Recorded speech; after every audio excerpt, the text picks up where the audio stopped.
कांग्रेस पर काल सर्प दोष मंडराया। भारत की महान विभूतियों ने सालों पहले ही दे दिया था श्राप। सावरकर से लेकर अटल तक, विवेकानंद से लेकर बाला साहेब ठाकरे तक ने की थी भविष्यवाणी। एक संत ने 1966 में दिया था कांग्रेस को श्राप, हिमालय से वो आएगा तुम्हें बर्बाद कर जाएगा। इतिहास गवाह होता है कि भविष्य में क्या होगा। जो आज हम 3 मिनट की रिपोर्ट में बताने वाले वो कांग्रेस की बर्बादी का सार है, अंत का अध्याय है। पर इसकी शुरुआत 100 साल पहले हुई। तब न मोदी का जन्म हुआ था, न ही आपका। अगर आप ये रिपोर्ट राहुल गांधी तक पहुंचा दें तो वो काल सर्प दोष को ठीक से समझ पाएंगे और ये भी जान पाएंगे कि कांग्रेस के पास आज राहुल गांधी क्यों है और बीजेपी के पास नरेंद्र मोदी क्यों है। हमारी रिपोर्ट 7 महान व्यक्तियों, राजनेताओं, विचारकों या फिर संतों पर आधारित है जिनके श्राप के कारण कांग्रेस आज विलुप्त होने की स्थिति में खड़ी है। ये बात है साल 1965 की। कांग्रेस की सरकार थी और संत गौहत्या रोकने की मांग कर रहे थे। उसी दौरान देश भर के संतों ने संसद को घेरने का फैसला किया। उस वक्त महान संत करपात्री महाराज की तूती बोलती थी। इंदिरा गांधी भी खुद उनकी भक्त थी। करपात्री महाराज से इंदिरा ने वादा किया था कि अगर सरकार बनी तो देश के अवैध बूचड़खाने बंद कर दिए जाएंगे। इंदिरा चुनाव जीत गई, लेकिन बाबा का वादा पूरा नहीं हुआ तो संतों ने संसद को घेर लिया और जवाब में पुलिस ने गोली चलाई, जिसमें कई संतों की मौत हो गई।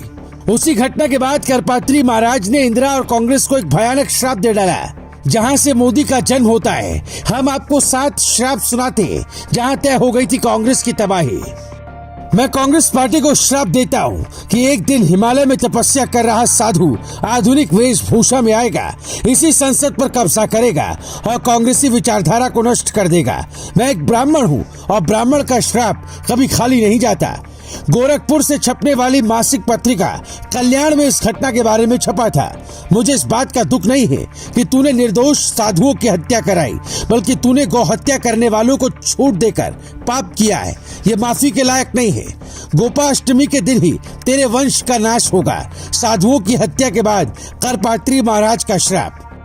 130 साल पहले ही अमेरिका के शिकागो में महापुरुष स्वामी विवेकानंद ने एक श्राप कांग्रेस पार्टी को दिया था, जिसमें उन्होंने कहा था, जिस दिन मरा हुआ हिंदुत्व गर्व से कहेगा मैं हिंदू हूँ, उस दिन अमेरिका भी भारत की परंपराओं के सामने नतमस्तक होगा। नंबर 3, आरएसएस की स्थापना से 3 साल पहले यानी 1922 में ही आरएसएस के संस्थापक डॉक्टर हेडगेवार ने कांग्रेस से इस्तीफा देते हुए एक श्राप दिया जो एकदम सटीक बैठता है।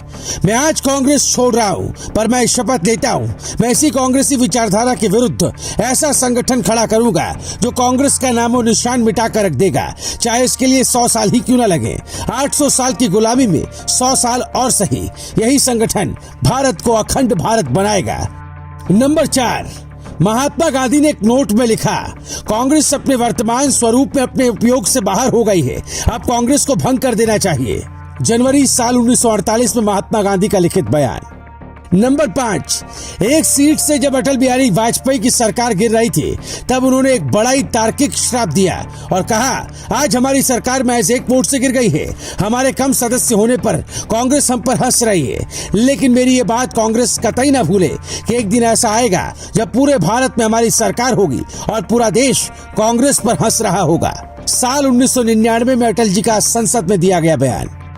नंबर 6, नरेंद्र मोदी ही भारत का भविष्य है। 2002 के गुजरात दंगों का दोष उस पर मत दो, वो निष्पाप है। अटल जी और आरएसएस से कहता हूँ कि वो नरेंद्र मोदी को सम्मान दे, वरना भारत से हिंदुत्व खत्म हो जाएगा।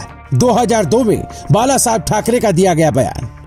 आज ज्यादातर लोग कांग्रेस के पतन के पीछे गांधी परिवार की सोच और नीतियों को दोष देते हैं, पर हमारे समाज में कहा जाता है, जब कब्र पर घर बनाएंगे तो तरक्की नहीं विनाश होता है। संतों की आत्मा ने जो कहा आज सच होता दिख रहा है और हमेशा याद रखना चाहिए, कभी भी किसी को छोटा और कमजोर समझकर उसका तमाशा नहीं बनाना चाहिए, नहीं तो श्राप जब लगते हैं तब उसे कोई नहीं बचा सकता है, क्योंकि सृष्टि को चलाने वाले ने सब कुछ पहले ही लिख दिया। घमंड न अर्जुन का टिका न गांधी परिवार का। Bureau report, global Bharat TV.